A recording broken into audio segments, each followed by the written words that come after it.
Hello, you wonderful people, and welcome to another episode of Super-Fanta-Fi. This being a show where I talk about TV shows of the supernatural, fantasy, and/or science fictional genre. For today's episode, I'm going to talk about the latest episode of The Magicians, as well as the latest episode of The 100. Like always, if I'm talking about something you want to listen to, you can always look in the description down below. I include the time when I start talking about each of the respective shows. So, for example, if you want to hear what I have to say about this week's episode of The Magicians, you can skip to what I had to say about this week's episode of The 100. But first thing we're going to talk about is The Magicians. So in this episode, we end up finding out, I guessed right, I figured that had to be the complication. We find out that Julia's shade is destroyed while they were basically cutting up the demigods, because its soul and her soul were kind of intertwined. So it was a situation where it's like, obviously, like, her shade got messed up. So now she's very different. A concern that is in my mind is the fact is that she'll eventually turn into Martin. Martin kind of got rid of that part of him. I mean, because the fact of the matter is him and Julia went through very similar circumstances. They were assaulted, and just to kind of get rid of them, that side of themselves. She kept hers voluntarily. He got rid of his voluntarily because it was like he got tired of feeling weak and powerless, and he wanted to feel more powerful, and emotions were keeping him bound. And now Julia doesn't have to worry about it, because it doesn't seem, well, like, obviously she, in her mind, like, in this state, she's more logical. There's no emotion behind what she does. She's very tactical, and the fact is that everything she does it with a purpose, but there's no, like, emotional thing. It's like the whole side of your brain, like, there's this part of your brain that keeps you from doing anything a little crazy or stupid by saying, like, oh, there's consequences to it. Now it's kind of like that part of her, which is in the form of her heart, like her feelings, her regret, her love, her hate, all that's going away. Now she just exists. And the fact is that there's a part of me that is wondering, will she just end up like Martin at some point? Because obviously she's on top of the world, not really caring. She even runs into Reynard and she's just kind of unaffected by it. Like, she's not, there's no sense of fear, there's no anything. Which, you know, Quentin wants to kind of keep her under wraps, so he sends her to Fillory, which in Fillory she just causes more problems. I don't think Quentin ever really told, he never really actually explained to Margot, like, yeah, the fact is Julia's got the whole shade situation messed up. Basically, there's a situation where the Lorians are talking to these intelligent trees or whatever. They're kind of like living trees in a sense. It's in a place called the One-Way Forest. They kind of act as kind of helping hand to the Lorians, because basically they don't get along with Fillory. The fact is Julia and Margot go to try and talk to him. Doesn't necessarily work out.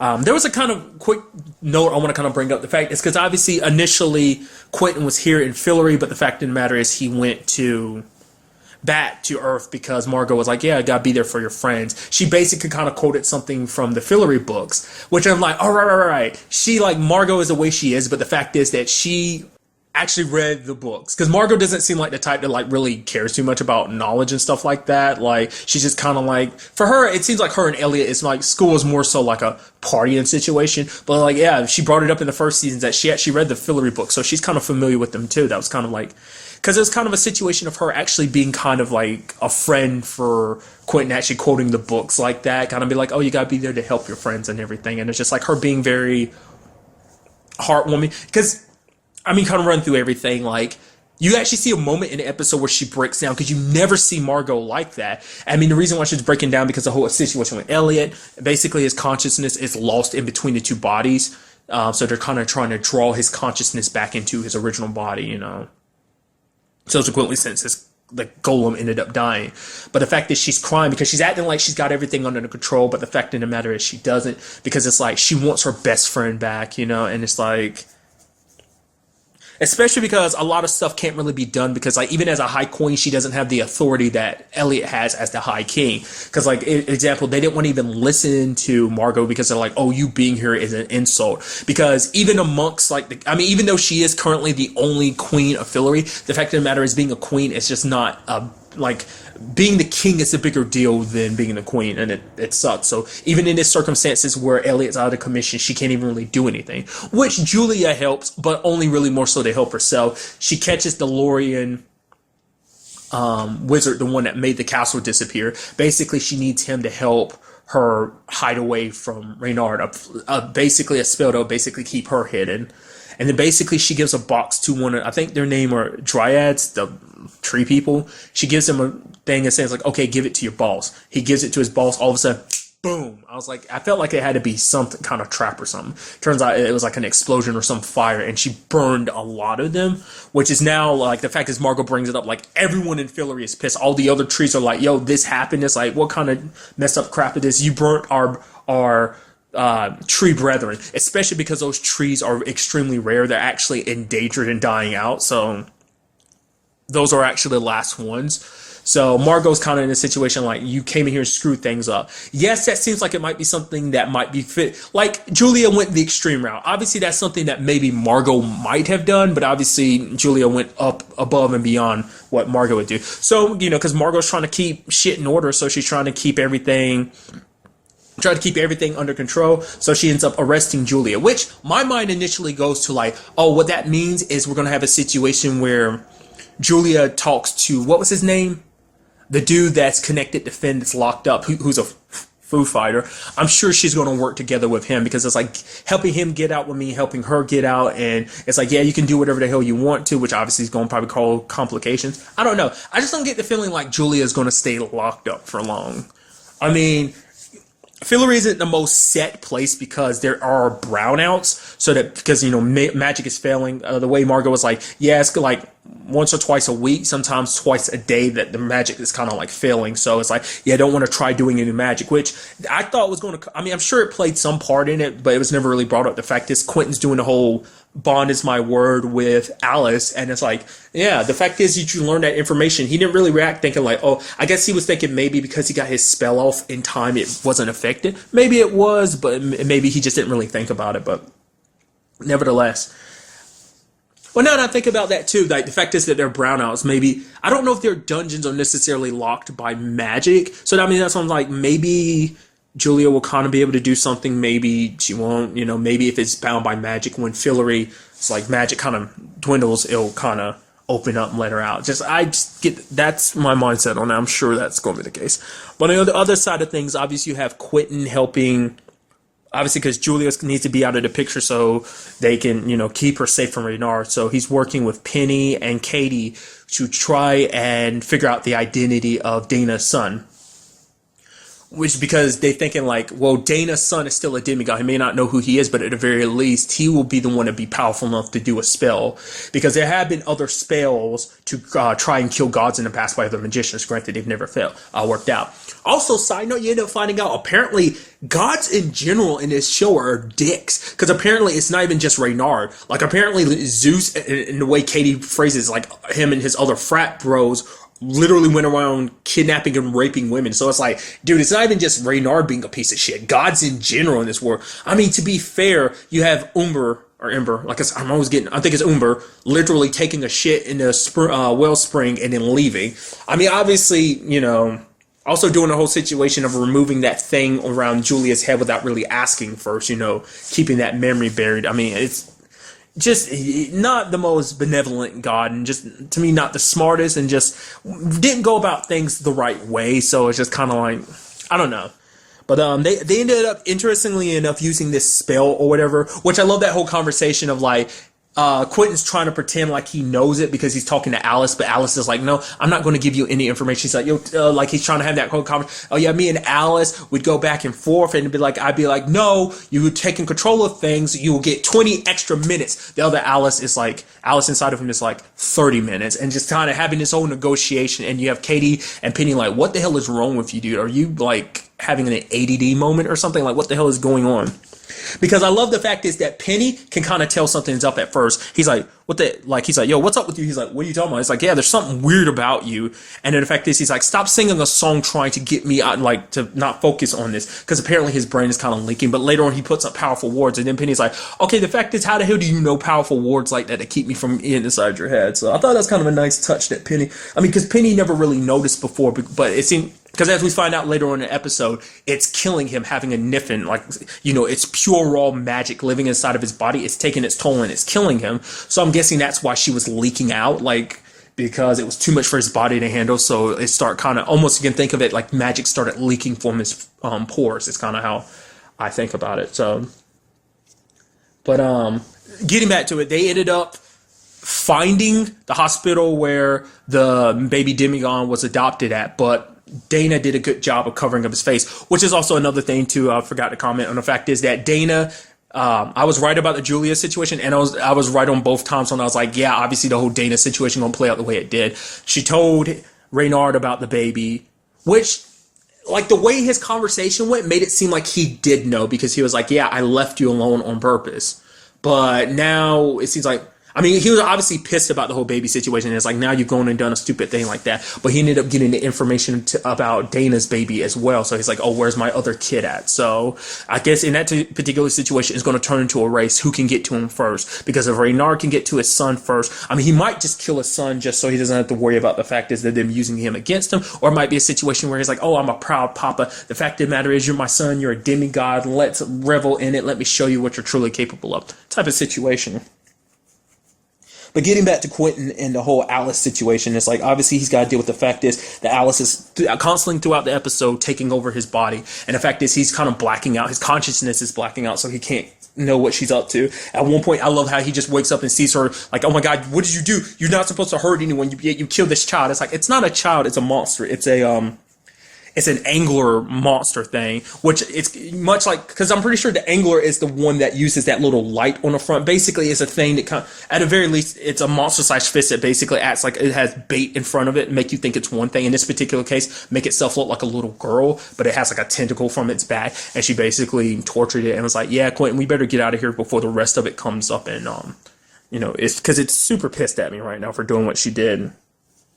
Because it was interesting seeing that look on Alice's face when she saw it, like, rising up like that. I was actually thinking, oh man, you're eye will up, but it's like Quentin wakes up and it's like, oh, that's situation's already taken care of. I'm granted she isn't. An interesting thing is, we ended up finding out is because she is in the form she is and that she is in Quentin's body, she can't actually use magic. That's why she kind of played him at the end of the episode, where she was basically like, hey, you basically had to be the one to enact the spell. And basically she summons this dude named Friar Joseph, who's basically a Niffin. Because at first I was thinking like, oh, this is all about her trying to get herself back, bring herself back. But it's like, no, this is all about learning to get in touch with this friar dude, because he's the only Niffin that's ever learned how to escape the box. He can, like, Quentin tries it on him, but he can't be sealed away. And so she wants to learn from him, but he won't teach her, because it's like, the fact of the matter is, you're stuck in a pathetic magician. You can't even get out of a magician. So that means, like, obviously you're not worth my time. It's like, but the fact of the matter is, you're able to get out of him, then we can have a talk and I can show you wonders. I mean, part of me is also thinking, like, obviously you can't really trust him. Part of my brain's like, maybe it'd be a situation where it's like she tries to trust him, but the fact is, because she just wants to be free, she doesn't want to ever feel bound again. I mean, like, the word is her bond. Like, I'm wondering, will that actually stay intact when Alice leaves his body? I'm very curious, because I feel like that's exactly where it's going, because they set up that whole storyline of like, oh, once I leave your body, I'll be able to go after him. So, but I mean, it's not even a situation of when Quentin dies, because if Quentin dies, she doesn't get freed, she dies along with him. So it's not like she wants him dead, which she's kind of like, hurry up and release me. It's the only way you can make sure that we both live. Because for Quentin, this is all about, because he's so conflicted, because it's like, the fact is he wants to help out Elliot, he wants to help out Julia, he wants to help out Philly, everyone. He wants to help out all the people he considers his friends. But the fact is he can't do it all while he's dealing with this whole Alice situation. He wanted to tell other people, but Alice kind of pointed out the fact is everyone's just going to think you're crazy, which they would have believed him and been on his side. Granted, maybe there'll be another side of them that'd be like, oh no, he's just grieving Alice's death and stuff like that, and they're just being crazy. So there's also that side of it, which he's just, it's because he wants to help her out, because he wants Alice back, and he's just like, I just want to have you back and everything. You know, I want to help out the person who needs it the most, and that being her.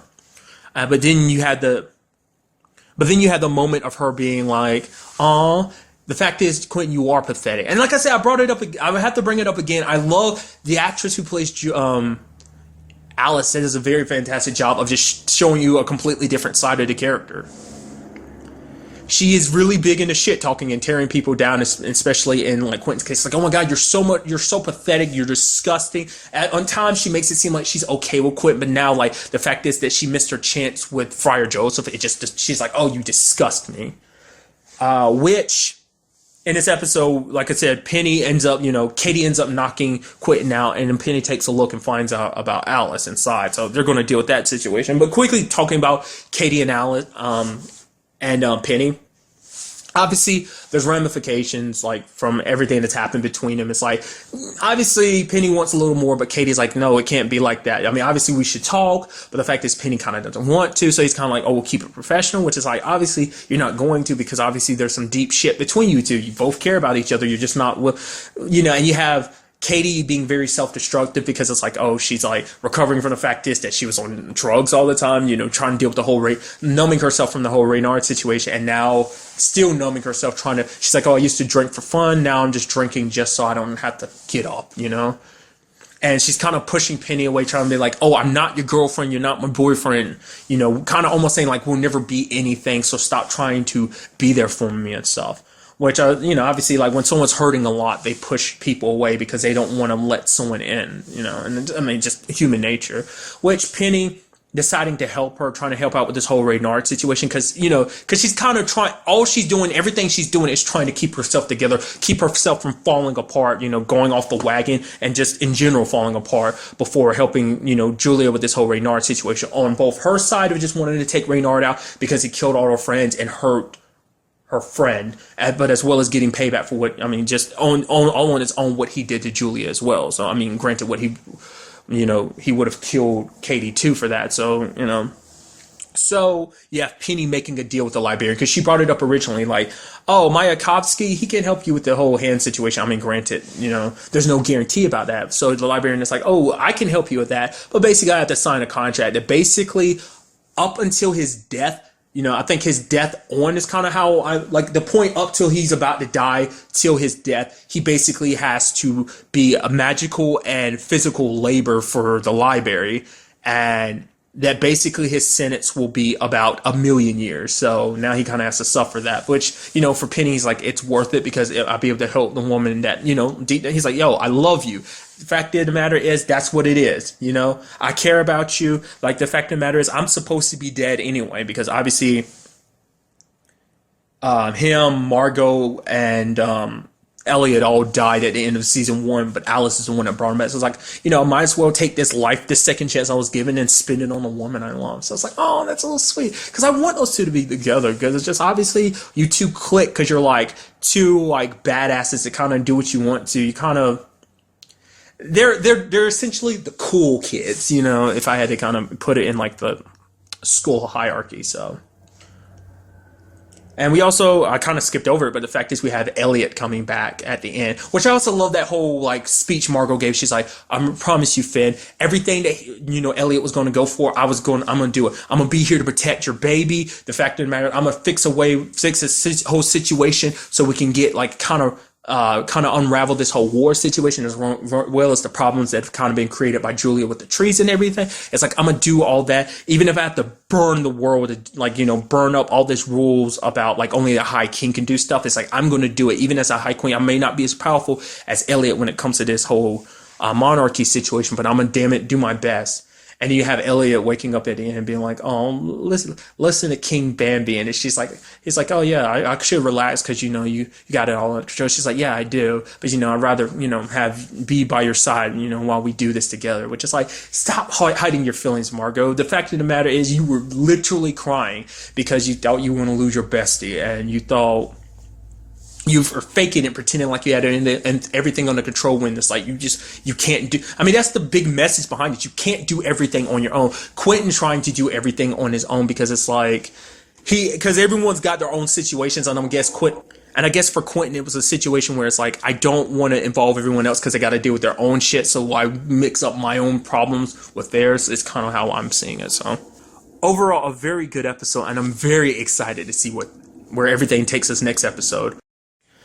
And now moving on to this week's episode of The 100. A very good episode with a lot of things that went down. So let's slowly kind of break it down and kind of run through everything that happened in the episode. Obviously at Arcadia, you had the situation of literally a mob busting in and beating the crap out of Ilian just because everyone's pissed at him, because like he literally destroyed the backup plan, which Clark's kind of okay with, because now it puts it in a situation where it's like, now they don't have to worry about sharing, kind of like having to choose who gets to live and who gets to die type of situation. It's like, now it's like all night blood or nothing, like as I brought up last episode. So it's like, this is their last chance. Other than this, there's no other way, because even if the ship was still in a good enough condition, the fact of the matter is, like, I mean, they even brought it up. There's a lot of stuff that's not working. Like, the fact is they might not, I think it was like Monty brought up the fact is they might not have usable water and stuff like that. A lot of their systems and stuff is like shut down. There's hardly, I mean, because you even had, what was it? I think it was Rowan that was kind of like, okay, or no, Bellamy that was like, is there any good news? And Monty didn't ever say anything. So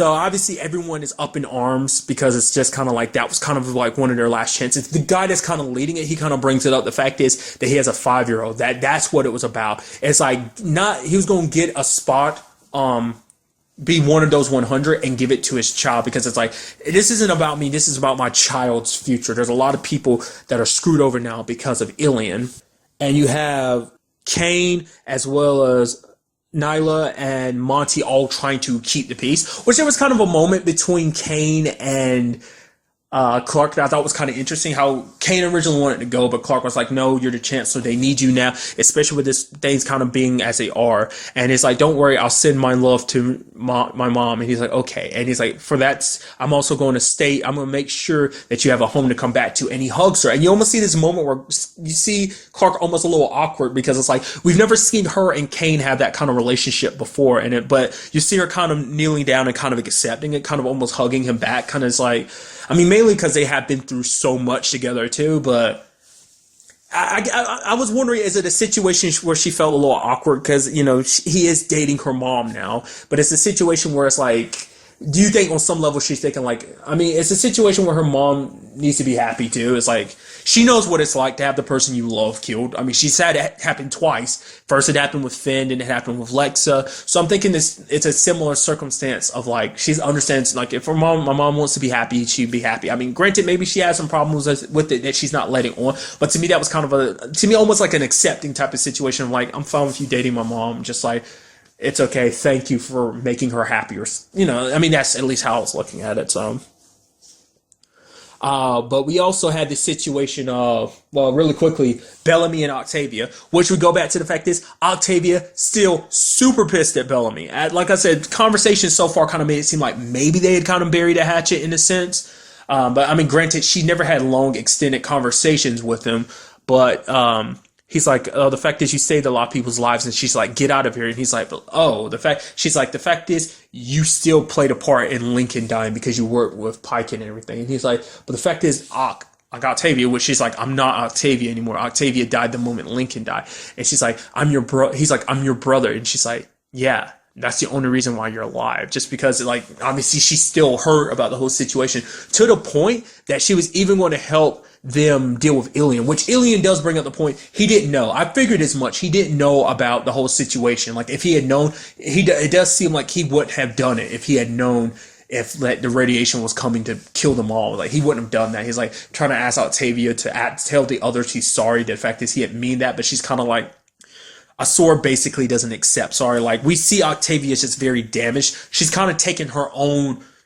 I mean, it's a combination of everything because, like, Alien doing what he did is, I guess, in her mind, it was almost the same thing as way Pike took and hurt a lot of people. In her particular case, hurt Lincoln and killed him. So I guess in her way, it was almost like Alien basically killing them all is kind of making a selfish decision to do something just because you were hurt. You want to lash out toward everyone else. To the point that Octavia is actually helping the mob actually take him outside. But she wanted to be the one that dealt the final blow. Which you had Kane being like, don't you realize what you're doing? You putting Ilian down on his knees is the exact same thing. Having a gun to his head too. Exactly like what Pike did to Lincoln.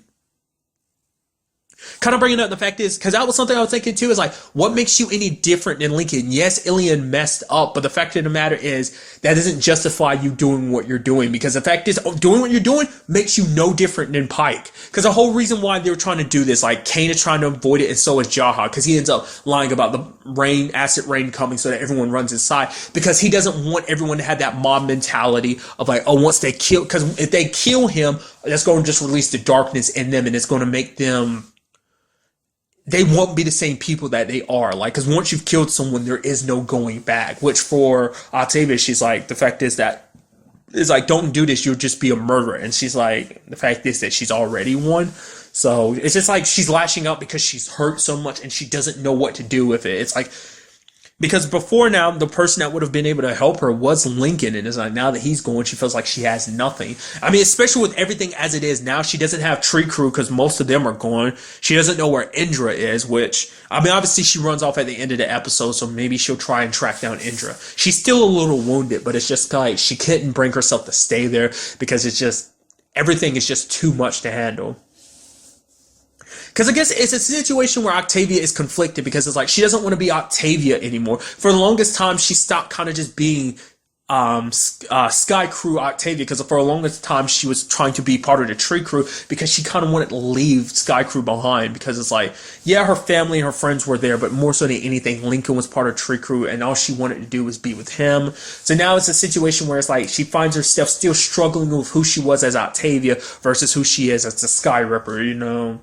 Because for her, killing and fighting is the only means of her finding any peace, essentially. It's what kept her going. And now that's all kind of been taken from her. She's kind of sadly broken. Because once again, you do kind of going back to it, where you had that moment of like Jasper constantly flip-flopping. Because at one moment it seems like Jasper might be the most optimistic person because it's like, I mean, because at first he's kind of like, yeah, my choice is to die, sure, but the fact of the matter is that doesn't mean you shouldn't give everyone else a choice. So it's once again that kind of situation. He's talking to Jaha. Jaha's kind of like, no, there's got to be another way. But you know, you have Jasper being like, just accept the fact is there's no other way. Just accept death. Kind of accept things. Which Jaha is kind of dealing with that, but he's kind of not trying to get involved in this whole situation because it's just kind of like, I guess because he, more so than anything, he just doesn't feel like he doesn't have an answer. It's like, he did have one answer, that being that cult, but it's like that turned out to be a bust because that turned out to be nothing because that place didn't protect them from the radiation, so.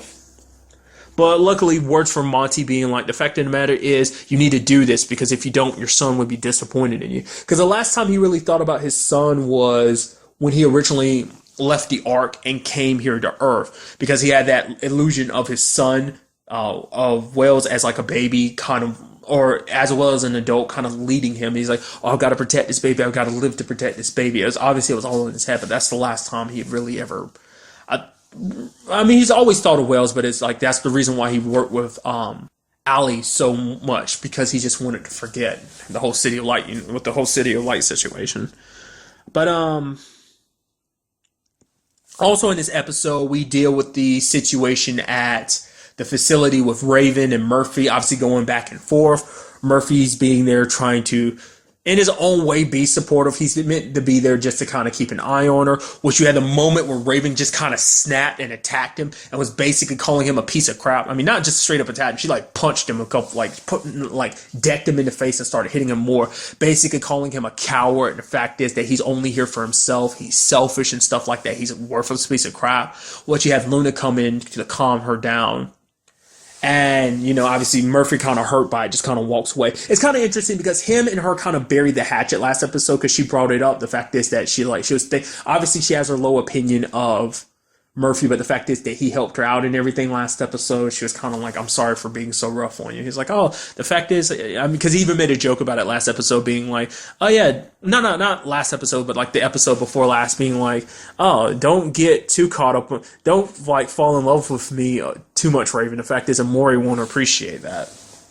But Luna kind of comes and talks to Murphy, and the fact is that she brings up the fact is that Raven, yes, she has her problems with you, but she doesn't hate you. I mean, not nearly to the extent that you hate yourself. And that was kind of an interesting thing, too, because we had Luna, because Luna's never really bonded with any of the characters, maybe to a certain extent. Clark, I mean, they're the only ones that really had a lot of interaction. But obviously in this episode, we see her kind of bonding with Raven, but also Murphy, because she's like, she knows where Murphy's coming from, like hating yourself, because Murphy hates the way he is. That's, I mean, legitimately, he's played the role of being the bad guy, but the fact of the matter is, Murphy's kind of level-headed, and the fact is, he's always tried to do the right thing. The fact is, bringing medicine to the kid, the little girl, back in Arcadia. The fact is, helping Raven out, like previously with the whole drone situation.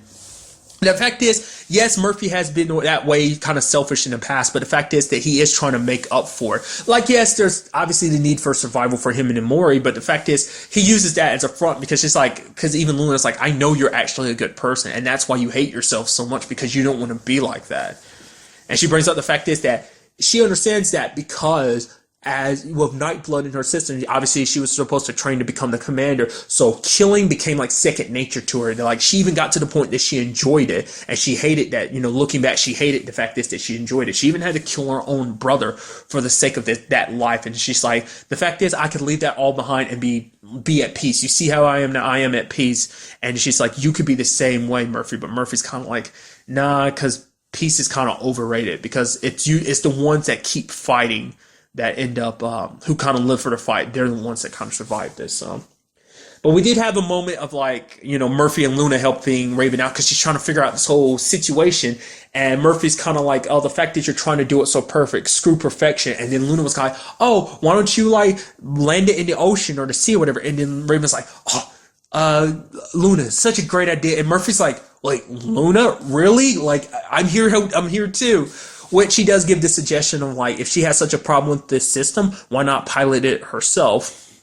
Which then she kind of thanks Murphy, because she never actually apologized to him after everything was said and done, just because, because Luna said it wasn't even Raven herself, it's just everything. It's the stress of the fact is that basically she's the one that would decide basically human, not just everyone's fate, all the people, no matter where you're from, Tree Crew, Ice Nation, Sky Crew, like everyone's fate is on her. And so it's that combined with the fact that she's exhausting herself with everything that's happened, to the point she's even having a seizure at the end of the episode, even after she finally landed it. But obviously the barrel situation being as it is, like, because she needs all the fuel to get to where she needs to go. But because obviously we didn't see Abby at all this episode too, so I'm very curious to know, like, is Abby in the same circumstances? Because the point is, it's not just going to be Raven that goes up there; it's going to be Abby too, because Abby needs to make sure that Raven's 100% okay. So, but kind of like before our trail combine that, obviously we've got to go to focus on the other side of things. Rowan and as well as some of his men are working with Clark and Bellamy to transport the fuel, basically the oil or whatever, what basically barrels that can contain the fuel that Raven's going to need to, do the zero gravity thing so that they can mix the Nightblood. Interestingly enough, on their way, Clark kind of gets it in her head to kind of, and as Bellamy puts it, to be Clark, and she stops to help a Tree Crew group. But, because basically, subsequently, since Ice Nation people found out about what's going down, basically some decided to go back home because they'd rather be home when the time comes to be with the people that they love. Others decided to kind of go off there on their own, kind of the whole like everyone panicking type of situation. So some of them went off and just kind of started, hurting other Tree Crew, because it's like, the fact of the matter is, with this last bit of time we have left, we're going to take over this place, get rid of everyone. I mean, what does that really solve? I don't know. Maybe they feel like if they get rid of Tree Crew, maybe on some level it'll help them. Maybe, obviously no one's thinking rationally at this point in time. So it's like, I don't really understand it, but maybe that's the point not to understand it. Just everyone's just crazy and just mad. And just like Octavia, they need an outlet. So it's like they turn against Tree Crew. So there's people hurt, which kind of backfires because, they get found out for having Ice Nation in the back. So this is also an episode where it's like you see more kind of, not really bonding, but more interactions between Rowan and Bellamy. Because obviously Bellamy has a problem with Rowan because he doesn't really trust him, because the fact is that, I don't know, obviously they have their issues because it's like Ice Nation is going off killing people, which Rowan is kind of like, well, the fact of the matter is, can you really judge because you did the exact same thing not too long ago? Which actually, when you actually think about it too, Finn did the same thing back in season 2 when he thought Clark was taken by Tree Crew. So it's just kind of like an endless cycle. Because, that kind of coincides with what Rowan kind of brought up too, is like, what are you going to do? Like, say this is all done, we're all saved, everyone becomes a Nightblood. What does that mean going forward? Because if everyone becomes a Nightblood, that doesn't really put anyone in a situation of being like, oh, there's no like real true commander or king type of situation. Because you have Clark being like, oh, you're a good king or whatever, that you did a very good job at ruling. But it's like, he brings up the fact is, what are you going to do when it's all said and done, Clark? Like, the fact is, they're also going to, obviously, there's still going to be the whole warring clan situation. Because when it's all said and done, as what the Ice Nation has done now, like, they've kind of broken things, especially what Rowan did, like killing a lot of Tree Crew from the very beginning, and even more so now since like some of his people went off and did their own thing too. Like there's no going to be like, oh, we can come back together again like we did originally. Things have kind of fallen apart even further, so it puts you in a situation like, what does lie afterwards? Because everyone's so focused on like the here and now, trying to figure out how to save everyone. It's like, well, what does that mean? What's going to happen when everyone is saved? Like, how do you fix all this? Like, so much many problems have been created. I mean, Clark never really gives an answer. It's a situation where I guess it's like one problem at a time. Deal with this, then we deal with that later. So, but the fact is that they kind of bring up the fact is, between Bellamy and Rowan is kind of the point I was bringing up earlier. It's like how different yet similar they are, because it's like, oh, everything we do is for our people. It's like, yeah, we're both selfish. I mean, the only person that's not is Clark. Clark is the only one that's really doing everything she can. Yeah, obviously they're helping on both sides, but I mean, it's a situation where they're both helping because they got to make sure that both their people make it through, which I'm sure Bellamy has his moments of like, yeah, he wants some grounders to make it through, but like, I doubt he cares much about the Ice Nation after everything that they've done, all the people he lost because of the Ice Nation Queen. So what I thought was kind of an interesting twist when you ended up finding out, because it's like, obviously I was like, oh, Clark and the cargo got taken. Obviously it was Tree Crew, but it's like, oh no, it's not. It's actually the guys that were working with Rowan. There was traitors amongst them. They even killed the other guy that was loyal to Rowan and just kind of dumped his body in the water. So I was like, that sucked. But like I said, luckily they were able to get most of the barrels like very on time, get them there without taking too much damage. But there was an arrow in one of them, so it emptied itself out. So were they supposed to have 10, they only have 9 now, and it's like without it, Raven can't do the launch. And it's like, because the whole point is to do it safely so that they can come back down with the combined Nightblood. So it's like, now they're kind of screwed in that situation because that was kind of the only fuel left. There's none of it left now. So it's like, what are they going to do? And once again, I brought up the fact is we have, Raven having a seizure. It's like Abby brought up before, like there's ramifications from her brain being upgraded. It will kill her if she keeps pushing herself, which is kind of what she's kind of doing. So, like I said, it's probably going to be a situation where Abby's the one that decides, like, okay, I'm the one that's going to have to do this. Raven, you can't do this. Like, something like that. At least that's where my mind is set on it. So, overall, very good episodes, some very interesting developments. I also forgot to bring up the fact is that, Jaha let Ilian go.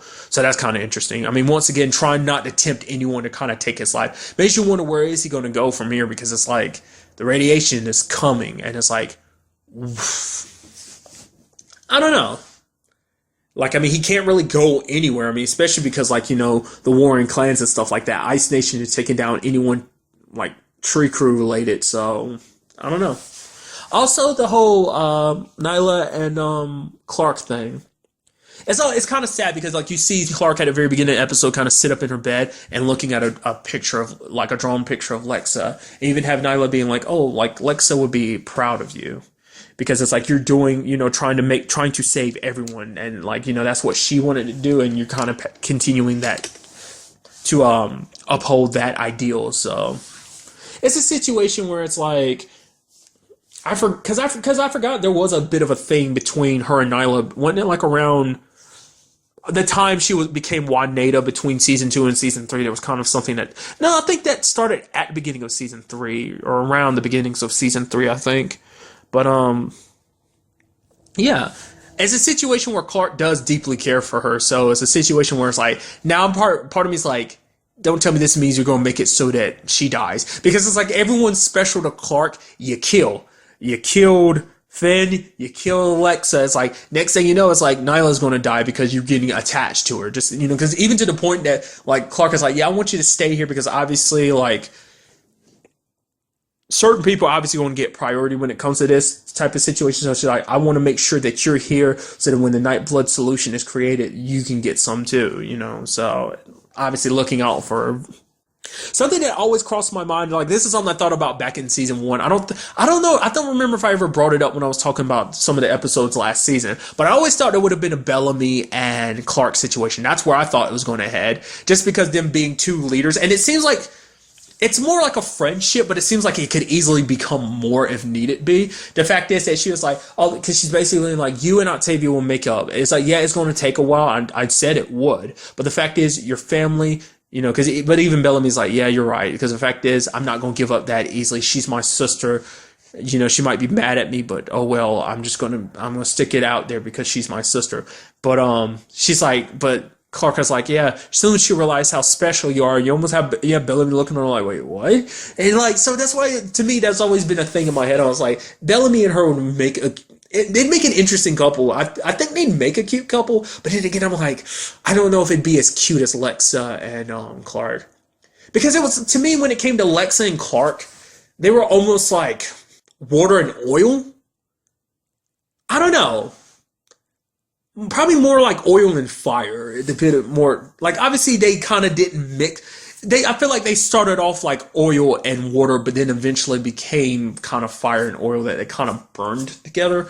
I don't know. I'm not putting this in a proper metaphor. Just some random thoughts. I just felt like I might as well include it, since I'm, this is the end. So, but really, that's all I wanted to talk about. Till the next time we meet, be happy, be safe, live life to the fullest, and enjoy it. Good day and goodbye.